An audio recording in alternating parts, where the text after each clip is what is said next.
Шахар ортасында орналасқан базарлардың түр сипаты заманауи талапқа сай, ал сатушылар далада дірдектемей жылы жерде өз жұмыстарын атқару тиіс.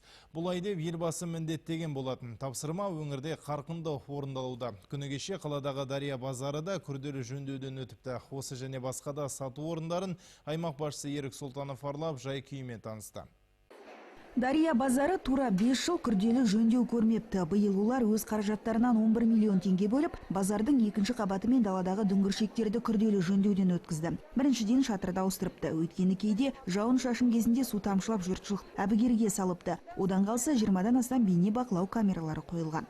В этом году мы сделали капитальный ремонт. Осы жылы күрделі жөндеу жүргіздік. Электр желісін толықтай ауыстырып, жаңа дабылғаққыш орнаттық. Жалпы бір жыл бойы жұмыстар атқардық. 50 дүңгіршек ауыстырдық. Жөндеу жұмыстары сатуға кедергі келтірген жоқ.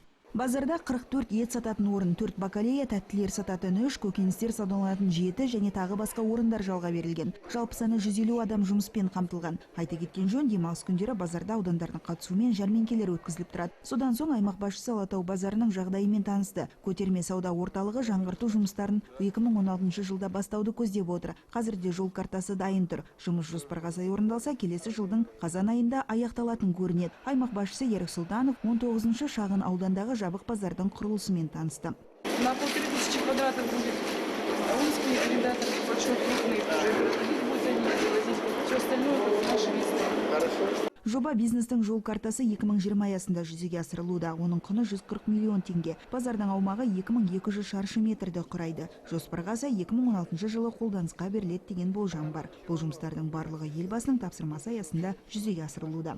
Назерке Ғалым, Анатолий Беланок, ақпарат.